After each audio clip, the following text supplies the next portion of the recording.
Welcome to the 18th episode of the Dragon Master campaign.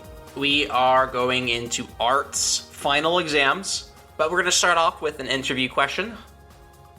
That interview question is, what is motivating Art to pass his final exams? So this is kind of a loaded question, because at this point there's multiple levels. So on one kind of surface level, he wants to very much be better than Yori. Loaf, he wants to basically make proud, but Yori specifically, beating him early makes him competitive and wants to outclass him in all regards. Kind of deeper though, his ultimate reason is to get away from his uncle. The trauma that is living with him and the abuse and all of that has kind of gone under the table, but is kind of unkept and not brought to the surface yet as far as for Art's life. So yeah, he wants to get out, and this is his best chance, he feels. So yeah, he's absolutely going at it to basically have freedom. Yeah, that makes sense. Does Hogarth play any role in that as well? I don't know. I think Hogarth is more of a cherry on top kind of situation. Don't get me wrong, Art loves Hogarth, to a excessive amount. But does that impact his overall drive? I don't think so. We've woken up the next morning. It's 6 a.m. You had word that your first final exam was at 8 a.m., so you know you have a couple hours to either study or to go around and go to the market or go to the armory. Gotcha. Okay.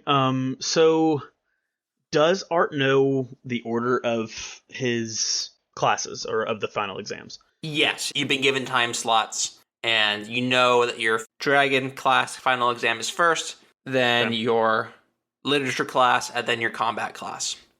Okay. So the first one is basically a multiple choice exam type situation with the dragon. Then I have a debate, and then it's the combat. That's correct. Yep. Awesome. So Art is waking up early today, doesn't want to wake Loaf up, but definitely goes over and loves on the dragons a little bit, lets them sleeping, Hogarth as well as the other ones, because he's definitely attached to Yori's and Loaf's dragons as well. And then at this point, I think what Art wants to do is take a quick run, kind of get physically ready as well. So I'm going to say Art decides to kind of take a lap around the outside of Burt. Yeah. And then I think I'm going to stop at Hart's Armory just to kind of see if I can find any tools or anything that might help me in the combat class specifically. And as you walk into the Hart Armory, there's a woman behind the counter, the same woman from the last time you visited in episode 2. And she says, "Welcome to the store. Welcome. Bright and early this morning." Yeah, it's exam day. Exam day. Wow, exciting. Yeah. Very exciting. It's going to be interesting for sure. I'm a little nervous. Yeah, it's a pretty intense day. You got for all 3 final exams today. You're rocking that sweet armor. You got that nice helmet on. You're looking good. You look prepped. I think you're ready to go. Was there anything that you were looking for in particular? So I have this bundle of ice arrows. I have a couple ice arrows, and I would love to have more types of arrows like this. So I was hoping you might be able to help me out. Do you have arrows with other kind of elemental abilities tied to them? We don't. We do not have any other arrows. How about in Burke in general? Do you know of any other? No, not that I can remember. I don't think we have. I don't think there's any elemental arrow stores around here. So, if you were looking for elemental arrows, I would recommend you go to the DS. To the settlement in the woods. The Deepwood settlement. How long would it take me to get there? So the Deepwood settlement is somewhere in the Ilex forest. I don't have directions. I've only ever been there once, and it's been years. It's actually, humans aren't actually allowed there at all. Oh, really? Yeah. Well, what I'm guessing elves are? Elf, sorry, yes. Yeah. Okay, well, if only I was an elf, If only, yeah.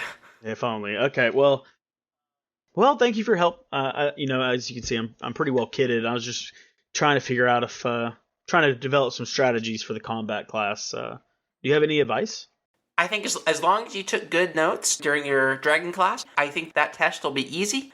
Mm-hmm. Your combat class, it's all about who you get paired up against. It's really a coin flip. You never really know if it's going to be a hard opponent, an easy opponent, because all the students they're very varied. And then the debate. Make sure you use your time wisely. Make sure you don't go off on any racial tangents, and I think it'll go well. Racial tangents? Yeah. What is that? The jury doesn't like when people bring up politics or races or stuff of that nature. You just got to make sure you stay jury appropriate. What is appropriate? Appropriate? That's like you don't want to say anything that you wouldn't want your grandma to see, you know? Oh. So it's like skinny dipping, and if your grandma sees you, it's appropriate. No, that means it's not appropriate. It's not appropriate. Not appropriate, yeah. Oh. Okay. So if I were to say Yori is a big stinking long-eared elf, that's appropriate. That is unappropriate. You want to be appropriate, which is good. There's not appropriate, inappropriate, unappropriate, and appropriate. And misappropriation. Oh my gosh. That's so much. I don't have time to study this. You might not. You just have to do your best and hope the topic is a good topic for you. I don't do talking good. Yeah, so, okay. Well, thank you for your help. I'm going to go and be appropriate. Good luck. Oh, okay. All right. And Art leaves. Art is going to go over to the town center. Okay. You walk in and it's the same old, same old. You got the teleportation circle in the center. You got the storage on the right-hand side. And then you have the nurse joy in the back center. Okay. Art is going to do some storing. Art is going to store treasure map, which is a treasure map for the sword, and Art has not touched it, so got the glove on. Oh, I need to go get another brawler's glove. So Art is going to leave town center. Okay. And head over to, where was it? Was it McDonald's? You want to pick up another brawler's glove? I believe so, yes. Okay. This is all in case kind of situation. Okay, yeah, so you want to go ahead and just buy another brawler's glove for 15 silver pieces? Yes, I do. Yeah. And I want to talk to Don real quick. I guess I already kind of am. Which Don? I want to ask about the armory, like the battle axe and a couple of the other stuff that's in there. You get to the Don's armory, and you see a short man behind the counter, and he says, "Welcome to the Don's armory. Welcome back. I've seen you here before. Were you here for anything special?" Yeah, I was curious to see. I'm taking my final exams, so I'm trying to make sure I'm best equipped as I can be. So I was curious about your different weaponry that you have for sale. Yeah. Could I take a look at the battle axe? Oh, the battle axe. Yeah, I can show you the battle axe. I would like to see if it's more damage. Ooh. This is a battle axe. It is 20 gold pieces. It's a melee weapon and is versatile and heavy. So if I wield it two-handed, it's 2d8 slashing damage. Or one-handed, 1d10 slashing damage. Which is quite a lot. So that's a nice little thing there. It's actually pretty solid. 20 gold pieces, though. Which you don't have. I can barter. You don't know. That's true. We'll see. And if Bone Splitter's around, I would kind of like to inquire about that one too. This one's right here, and he holds it up. It's a rusted halberd. Wow. It's like 6 feet tall. Whoa. So Bone Splitter weapon is worth 15 gold pieces, melee, heavy, and two-handed. Bone Splitter does max damage when attacking bloodied units. So it is a kind of finishing weapon. That's pretty awesome. Damage is 1d10 slashing. Hey, man, I have this thing that, it's a really cool sword. It was given to me by a friend. I'm not a rogue, and I don't really have a use for it particularly. So I was kind of hoping to sell it. Would you take it off of my hands for, say, 10 gold pieces? Yeah, I'd take it for 5 gold pieces. That seems perfectly That reasonable. is not what I said. I mean, it's probably worth about 10 if I'm being perfectly honest. And we can't just buy it for full price. And I'm also not a rogue. Well, you're not using this weapon. You're trying to sell it, dude. Well, that's a fair statement. People who come to Dawn's Armory are typically barbarians and fighters and, some slug fisters, you know what I mean? So you don't like rogues and rangers? That's inappropriate. Yes. Okay, I'm sorry. I'm studying. I'll come back, Dawn. I've got to go. I've got to get to my first final exam. So as you walk into your dragon school class, which is north of the cafeteria, you take the stairs up just like you have every other day, and you walk in, and there is one desk in the center of the room. All of the rest of the desks have been removed from the room, and you walk in, and Jessica says, "Hey, Art, how are you doing today? Welcome to your final exam. This is the last day of class. Honestly, you're one of my favorite students that I've ever had, and I'm super excited for you to pass this final exam. It's not going to be too difficult as long as you took your good notes. I think we can go straight into it. Here's your test, and here's a pencil. Do you have any questions before you start?" No. I think I'm good. This is a legit test. Okay, perfect. You have 15 minutes. Go ahead and get started, and then in 15 minutes, if you haven't finished, you'll go ahead and turn it in then. So, timer is starting now. All right. Thank you. I'll be right over here at my desk, so feel free to ask any questions if anything comes up. So, for those of you listening at home, I do have a 15-minute timer counting down. His exam will finish then. It is a 12-question multiple-choice exam, 4 answers per question. He will submit it. He will not know his score on the final exam. I will provide him the score at the next session after all of the final exams. So he's diligently taking this exam at the moment. I'll be totally honest. I'm not really listening if you are. Yep, understood. I am going at it. If you want to do the final exam, it's on the Patreon. So hop on over there and you can check out all 12 questions and see what you would have gotten on the final exam. I think I know that one. I think I know it. Wait a second. Where's that? It's not there, though. That's so sad. Okay. I'm going to go with that. Okay. Cool. Got that one. But it's not there, though. Oh, no. Okay. I'm going to stick with my first answer, then.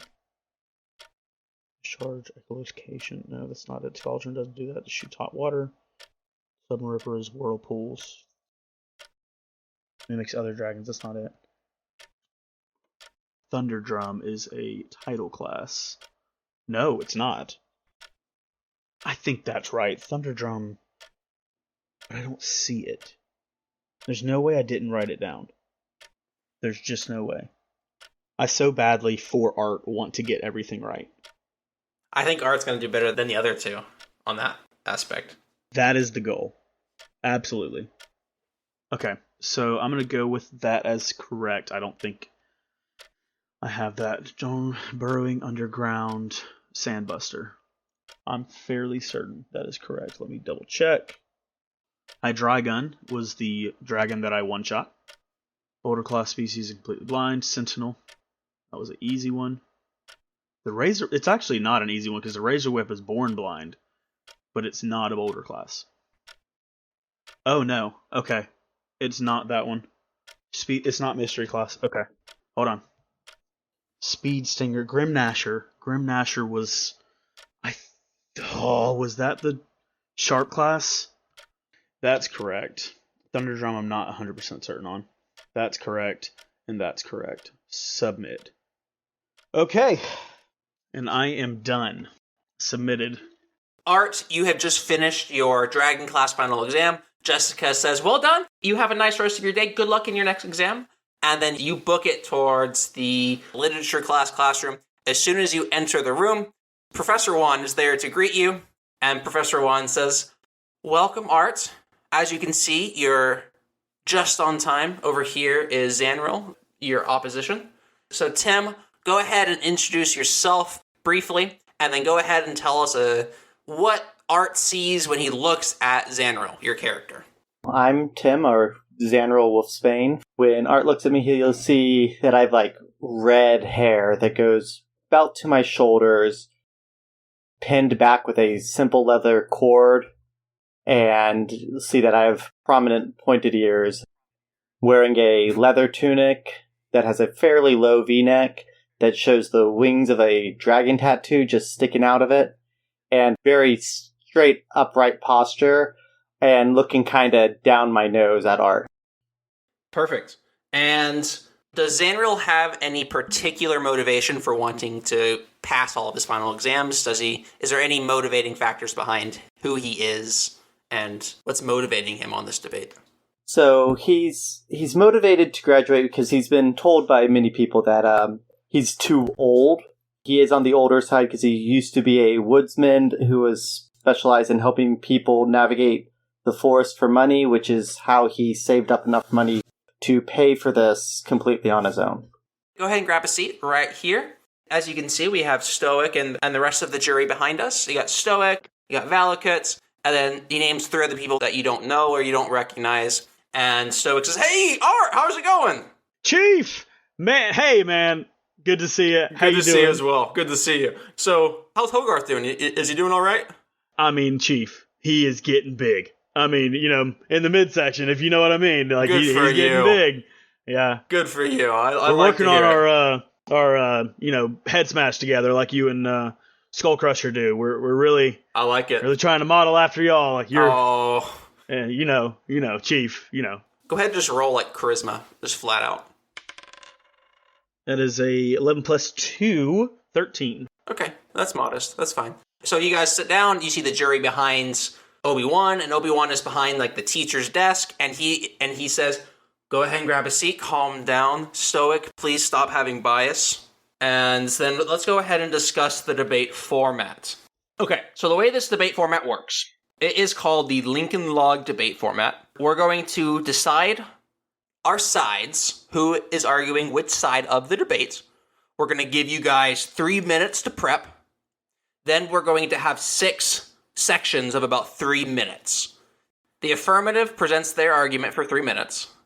The negative asks questions to a and or a witness for 3 to 5 minutes. Negative then presents their argument for 3 minutes. The affirmative asks questions to B and or a witness for 3 to 5 minutes. Then affirmative will have a closing remark. Then the negative will have a closing remark for 1 minute each. Okay, so if I can kind of dumb this down, it's going to be argument, rebuttal. Who was the rebuttal is now going to give their argument. The original is going to have their rebuttal. Yes. And then we're going to have closing statements on either side. That is correct. So I'm going to go ahead and roll for a debate topic. Okay, so the first thing we need to do is define our terms. Whenever I use the word owl, I am referring to like a 12-inch high owl, about the size of what you would think of like a barn owl. When I say an owl bear, that is actually referring to like a full adult owl bear, however big a normal owl bear adult is, like maybe 7 feet, something of that nature. So your debate topic is, I want to read it because I'm going to butcher it if I don't read it. You are a commoner with basic weapons. Would you rather fight an owl-bear-sized owl or 10 owl-sized owl bears? Do either of you have any questions on the debate topic? Can you give it one more time? If you are a commoner with basic weapons, would you rather fight 1 owl-bear-sized owl or 10 owl-sized owl bears? AKA, would you rather fight a giant owl or 10 small owl bears? So now we have to pick sides. So we're going to go ahead and roll for sides. Even we'll have Zanril decide. Odds will have Art decide. Okay. It is a 1. I get to decide. You get to pick which side of the debate you are on. Okay. So which side are you leaning towards? Well, considering I have a legit fear of owls. Hate the debate topic. I'm actually leaning towards the large owl. Okay. No, I'm not. I'm leaning towards the small owl bears. Okay. You want to go ahead and lock that in? Yeah, that's what I'm doing. So Art is on the side of the 10-foot-long owlbears, and Zanril is on the side of the 7-foot owl. I'm going to start that timer now. You got 3 minutes. I did mention you are welcome to bring on some kind of witness. If you have an idea for that, feel free to type it to me. If you don't want to say it out loud, I'll be pretty flexible with that.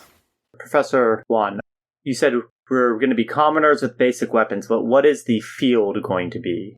That sounds like you could interpret it however you see fit. Okay. Whatever fits your argument best. Oh, I don't feel like I have enough time.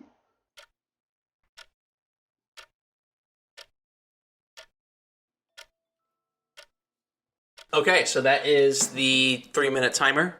Professor Juan kind of gestures towards you, Art, and says, your opening statement is going to start now. You have 3 minutes. Go ahead and start. All right, let's be real, y'all. Owls, terrifying. Absolutely terrifying. They are one of the most successful hunters in the wild. Not many animals can get away from them. They literally don't have any sound when they're flying through the trees or wherever, and they're nocturnal. They have some of the best eyesight in nature, and you're wanting to make it 7 feet tall. There's urban legends even built around 7 feet tall, like owls that are terrified humanity throughout the years. Now, on the contrary, owlbears, flightless, highly intelligent, but lack any other special abilities other than keen senses. The flight aspect alone should make you want to lean towards fighting the 10 small owlbears versus this giant owl. We also can see that owls, not the owlbear alternatives, are able to hunt down and kill much larger animals than their body size. Obviously, owlbears are keen hunters. We can't argue that. However, at the stature of a foot tall, owlbears, even in number, are not going to be a threat to one man with basic weaponry. I end my case. Thank you, Art. Zanril, it is your time to refute and to question this opening statement. Please go ahead and begin your time now. All right, you say that you'd prefer to have the 10 owlbear. You seem to be discounting the fact that they'd each have razor-sharp claws and serrated and hooked beaks, made for rending flesh and armor. How are you going to defend against 10 of those at once? Whereas you have a 7-foot-tall owl, you just go in a 5-foot-tall cave. Can't fly in, can't get you, and then you can have your way with it. Owls may be very good hunters, but they aren't very good at defense. Their skin is very thin once you get past the feathers and tear easily. I also am not 100% sure a 8-foot-tall owl would even be able to fly with its weight. Flying takes a lot. We're in dragon school. We know how strong the dragons have to be to fly, and an owl getting that big, I don't know about that. You also mentioned you're scared of owls. I would be more scared of an owlbear than an owl. They are super territorial, and once they've decided they're going to hunt you, they won't stop. Owlbears also have a pretty decently thick hide, and there's feathers along with that for protection. We're talking basic weapons here. I don't know if a basic sword's going to get through an owlbear's hide, whereas it definitely would get through an owl's thin skin. I think that gets the point across for what he was saying. You have finished your refute. Please go ahead and present your case as to why your side is the correct side. Starting now. Like I mentioned in the refute, I think a owlbear-sized owl would be the best option. While owls are very good hunters, that is pretty easy to combat. like I said, just get in a cave, get somewhere where there's not enough space. If they have to bend over to get to you, their main weapon is already gone, which is their talons. They do have good eyesight, however, they are also nocturnal for the most part, and so just hunt it during the day will provide another advantage. Owlbears, on the other hand, the 10 owl-sized owlbears, they can be active at any time. They will, like I mentioned, just keep at it. Once they've decided that you're their prey, there's not a whole lot you can do about it other than die. Owls' bones are very weak when it comes to strength, so with basic weapons, even if I have issues with my sword getting through feathers or something, enough bludgeoning, I'm going to start to crack and break those honeycomb bones. They also, I don't know if you know how owls breathe, but they don't have lungs like you and I. They have air sacs all over their body. I could hit even down its abdomen close to its legs, and it will have trouble breathing from there on because of the air sacs throughout its entire body. Owls are also birds which utilize their weight for flight. They have to be low enough weight to fly. And scaling up an owl to 7 feet, even if you take into account adding muscle for that, the physics aren't there. Art, you now have 5 minutes to counter Zandril's argument, starting now.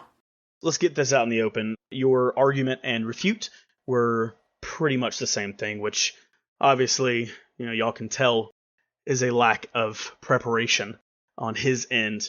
Also, if he had done his research, he would understand that dragons, which he used in an earlier argument as being much stronger than owls, dragons have bird-like bones. Therefore, a 7-foot owl and a 7-foot tall dragon would essentially weigh very similar, if not the same. So we can get that out of the way. So let's go back to, let's talk about a 12-inch tall owl. Small owl. Again, I will hit on this point. You will not hear them coming. The average human runs only 18 miles per hour. Owls fly at 40. And you also mentioned the razor-sharp talons that are on this winged predator's feet. You would never hear it. You would never see it. There would be no running. There would be no preparation. There would be no bludgeoning trying to kill this winged monstrosity. You would essentially be dead. It would be no fight. Whereas with a small pack of owlbears, although sturdy, you at least would know they're there. You would hear them coming. Trumbling through the forest, you would hear them coming. You mentioned the nocturnal habits of owlbears versus owls. Owls, as well as owlbears, have the same diurnal as well as nocturnal hunting habits. Therefore, that point is mute as well.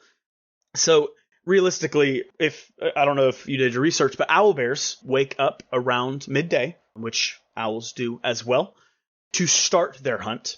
And they hunt into the night, into the nocturnal hours, which is where we see that owls are indeed nocturnal, as well as owlbears. So again, it's a mute point because it's essentially a non-argument in this case. So that out of the way, we're talking basic weapons. You're a commoner. You're in the middle of the woods. You're not a ranger. You're a commoner. You likely live in a village or inside castle walls. You don't have battle prowess. So, are you going to be able to defend off 10 small owlbears? Likely not. I will give you that. Will you have a fighting chance? Much more than against a 7-foot tall owl. That rests my case. Okay, sounds like we finished the refutes and the opening statements, so we'll go ahead and move to the closing remark. You have 1 minute, Art, to leave a lasting impression on these jury members. As I've clearly stated, owls, being the absolute monstrosity they are at 12 inches high. At 7 foot, would be all that much more of a terror. The only thing stopping them from killing deer and other animals of that stature at 12 inches is their stature alone. So what types of animals would this 7-foot-tall owl hunt? Horses? Cows? Sheep? Trolls, maybe? Elves? Humans? And we'd never hear him coming.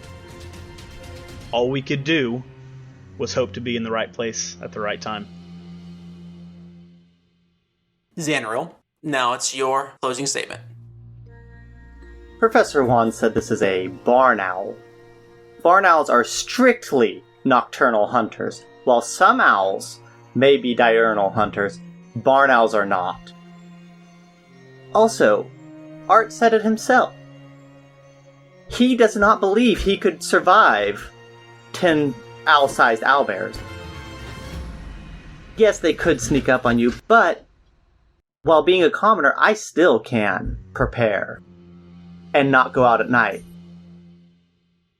Very well done. Both parties, I think you presented a strong opening statement, a strong refute, and a strong closing statement. The jury is going to deliberate their answer, and they're going to deliver it to me, and I will get you the results by tomorrow morning. So report back here tomorrow morning, and we'll know for sure if you passed or you failed. Everybody out. All right. Art kind of stopped stoic on his way out. Chief, how did I do? I think you did great. You had an amazing argument. I was honestly really impressed by you, and you're making me really proud, honestly, for you to be the next Rumblehorn owner.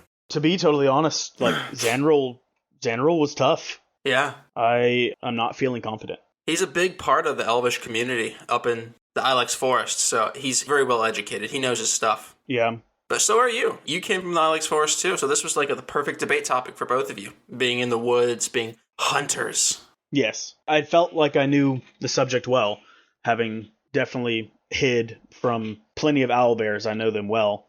I'll be honest, the idea of a 7-foot-tall owl does just make me terrified, to be honest. But I think I did a good job. I think I maybe even did something worthy of praise. I don't know. I think you did good. I think you should be proud. Win or loss. I walk up behind Art and be like, good debate. You really could have argued that better, though. And of course, I'm saying this in front of Stoic. Mm-hmm. Owlbears can't climb. So, as a commoner, you probably can climb a tree. You should have focused your argument around that. Because a 12-inch tall owlbear that can't climb, you're pretty safe in a tree that's not very tall. And I'll just chuckle and walk away.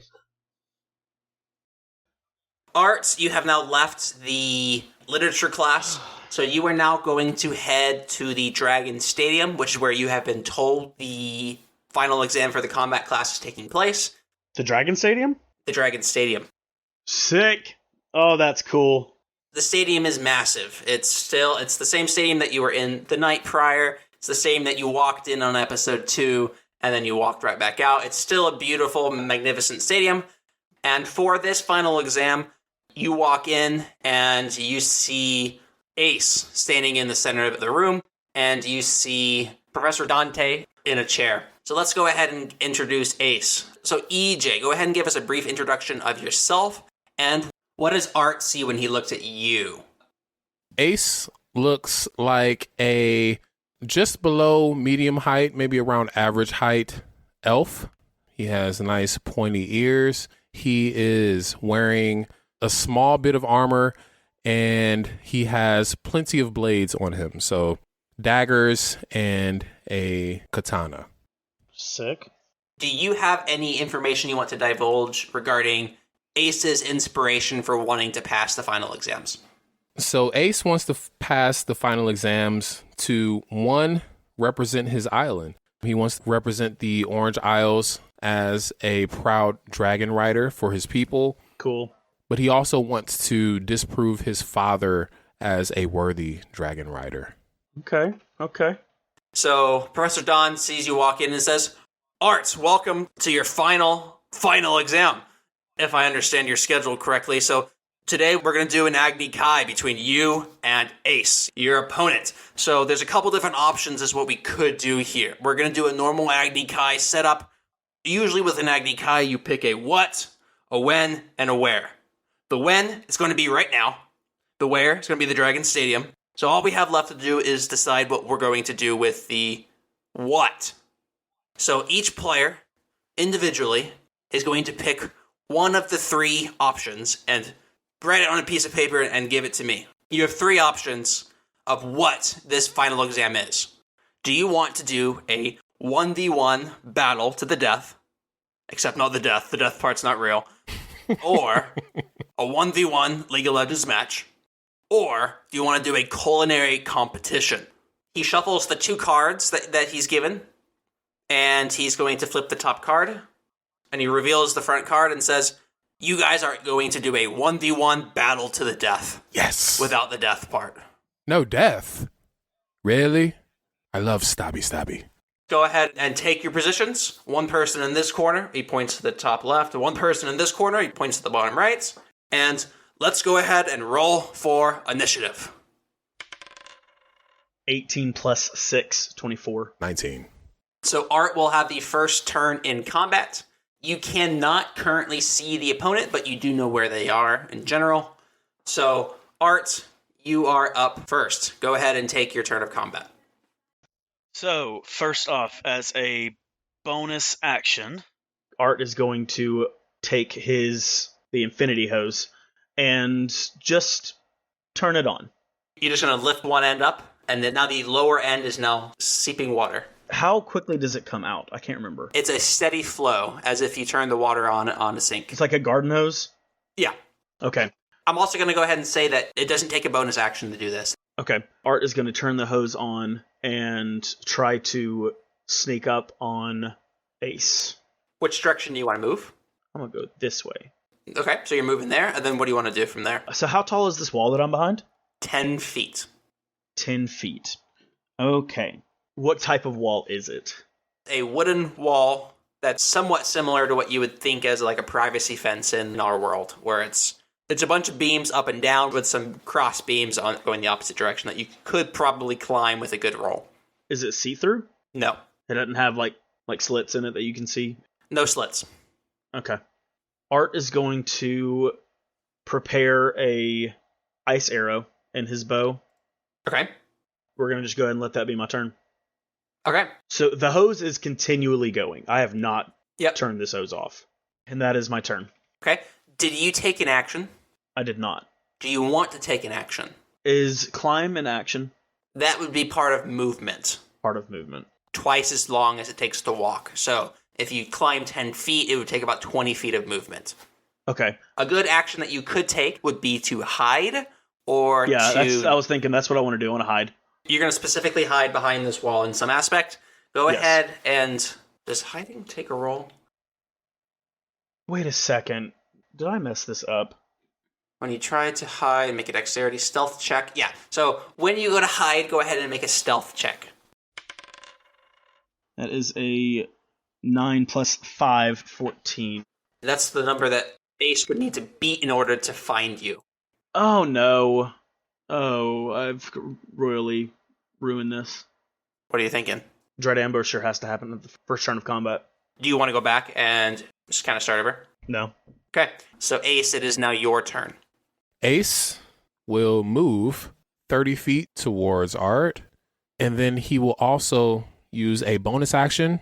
So I'm going to take my cunning action and dash towards Art. Starting at the second level, rogues gain cunning action.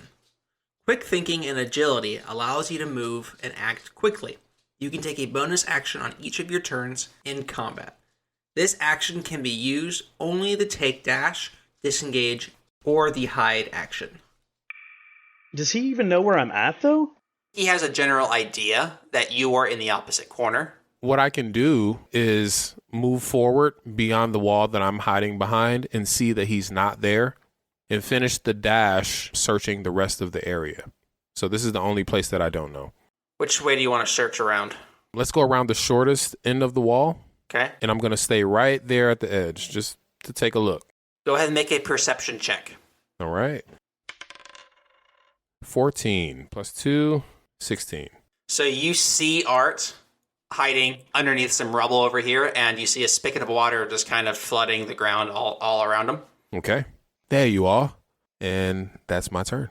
No attack. Can't attack. He already did an action. What was your action? Dash. That was your bonus action. No, dash. I is an dashed action. first and then took a bonus action of dash, which would allow me to dash double the move speed. You dashed twice? You can dash twice with... You can, but you didn't go 90. You only went 60. Yes. You only dashed once. You did. I got it. So I can attack. I'm going to chuck one of the regular daggers. I'm going to give you a -2 for half cover because he is hidden behind some rubble on the ground. Mm-hmm. So you'll have a -2 on the roll. I have rolled 20. Wow. Is that a nat 20? Nat 20. That does hit. So go ahead and roll damage. Rolled a 2. So that 2 plus your dex modifier on damage. 2. You don't double that part, though. So it's going to be 6 damage. Okay. You hit him right in the arm. Yeah, that hurt. You take a nice chunk out of him. I'm trying to see if sneak attack is allowed here. Beginning at the first level, rogues gain sneak attack. Once per turn, you can deal an extra 1d6 damage to one creature you hit with an attack if you have advantage on the attack roll. That attack must use a finesse or ranged weapon. You didn't roll with advantage, so no. You are correct. And it is now Art's turn. Okay, Art is going to stand up, obviously, and I'm going to move forward about 10 feet. I'm going to spray him with my water hose. Okay.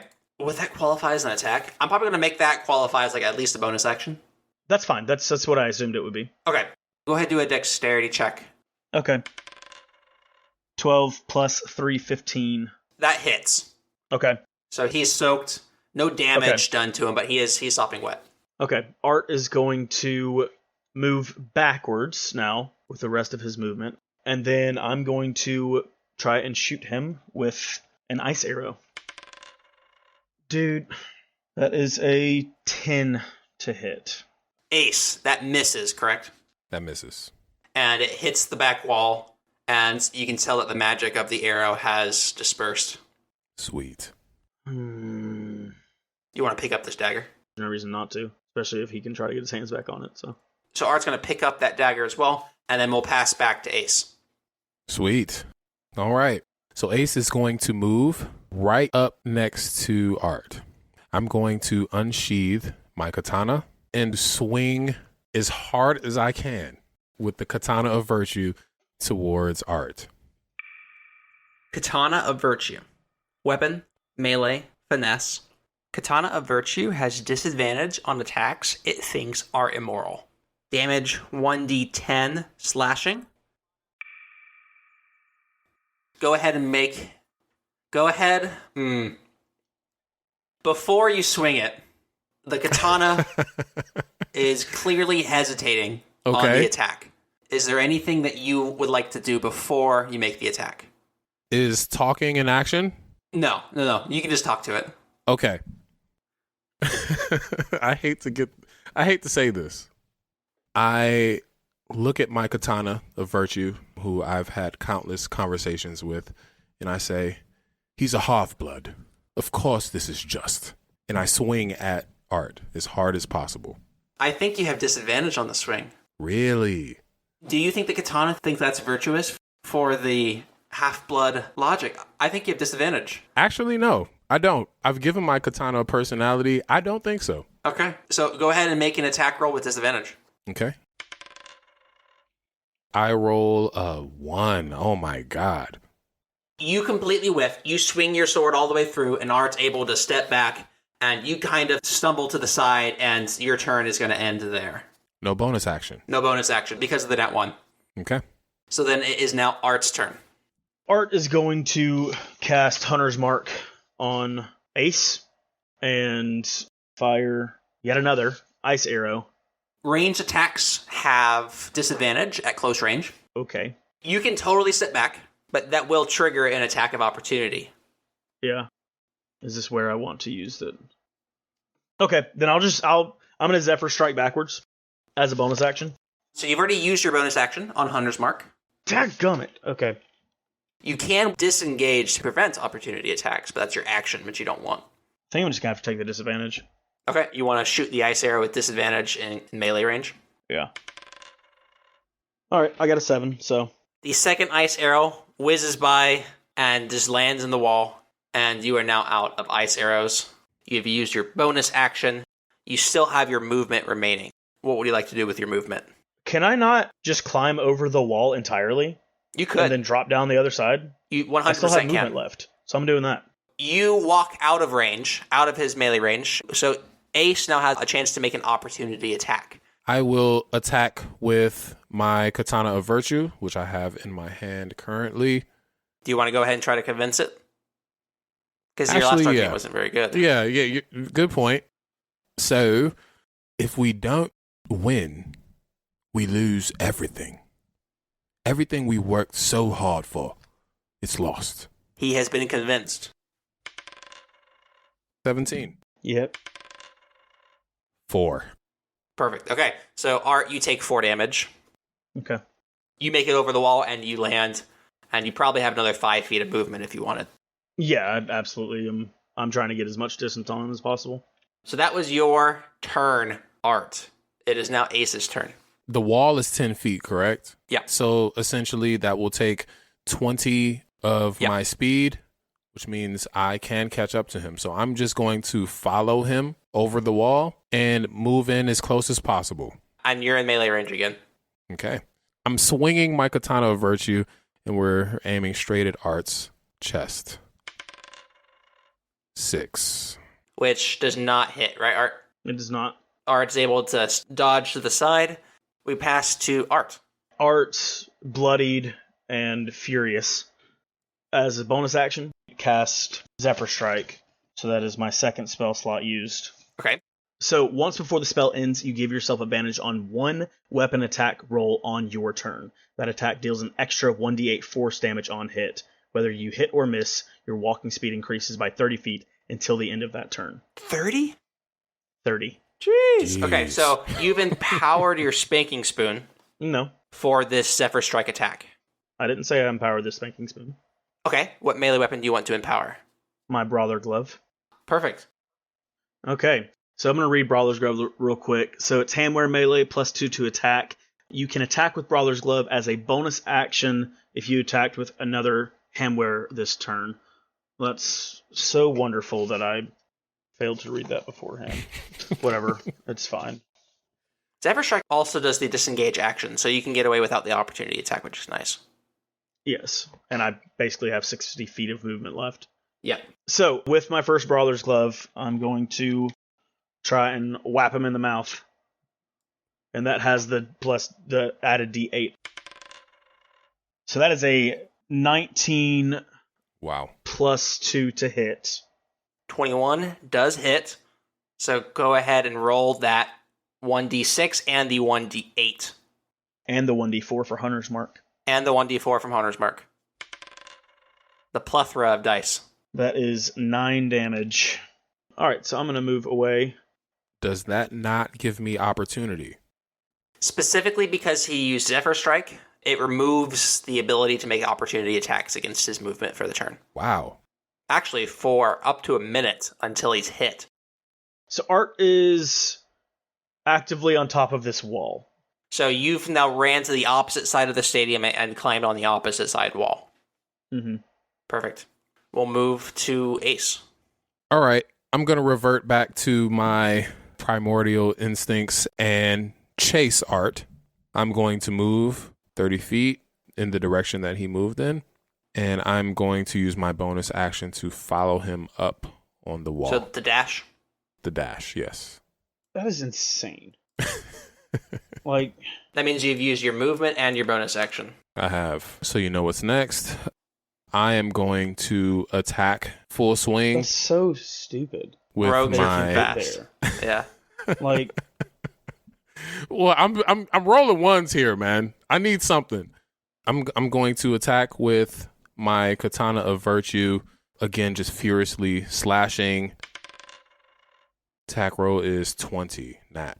Nat 20. That hits. Go ahead and make a damage roll. Is 8 plus the 4, so 12. You rolled an 8. Yes, sir.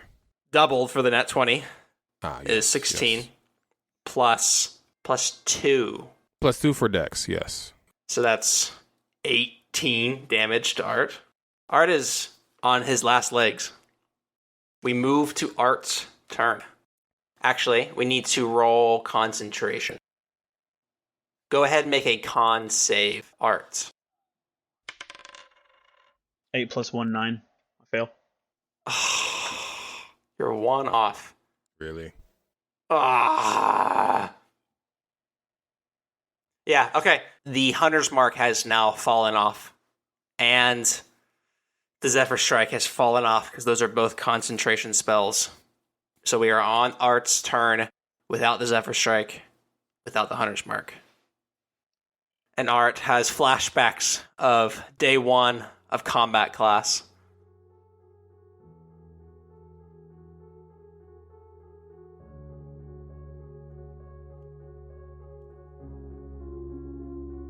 You there?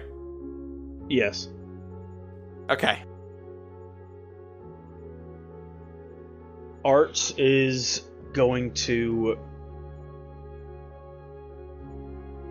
last ditch effort. I'm going to grapple. I'm going to try my darndest to choke this man out. Alright, so what does grapple do? You can use the attack action to make a special melee attack, a grapple. Must be within reach, that's fine.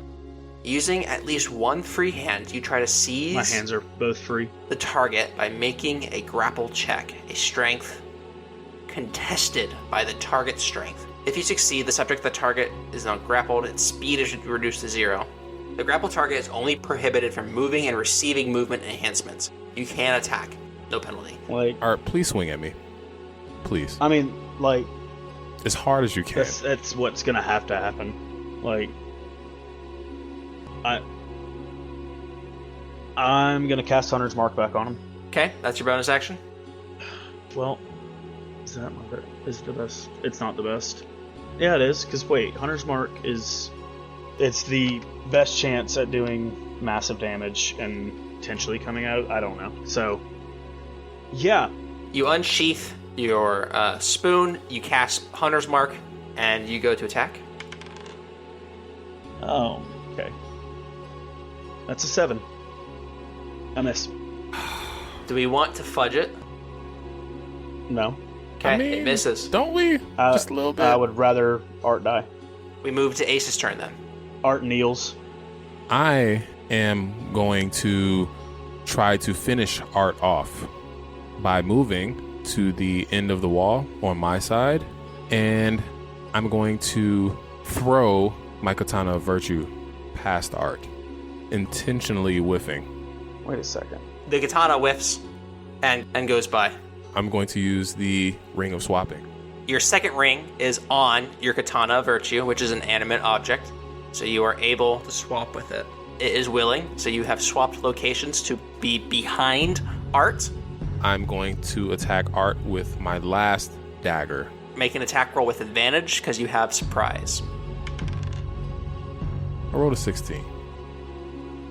That hits.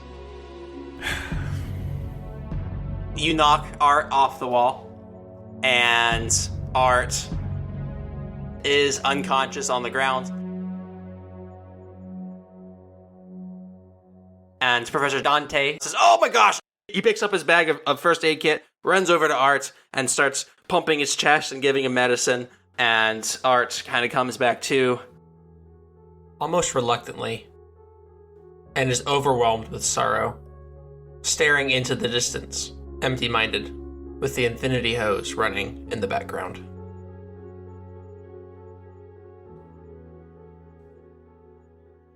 Very well done, Ace. You did a phenomenal job. Gives me flashbacks back to day 3 when Yori... let's not talk about it right now. You both had an amazing fight. That was phenomenally done. And I'm very excited for everybody else's exams. You guys were one of the first ones, so I'm excited to see how the rest of them do.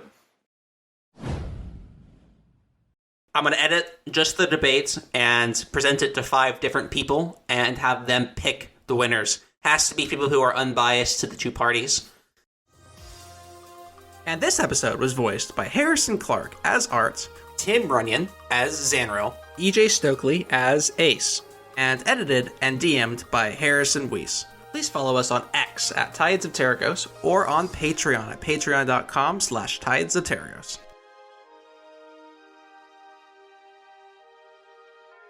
Art, I love your character. You're probably my favorite. I told Harrison before we started, I was like, this is going to suck. Tim loves to argue. Like, loves to argue.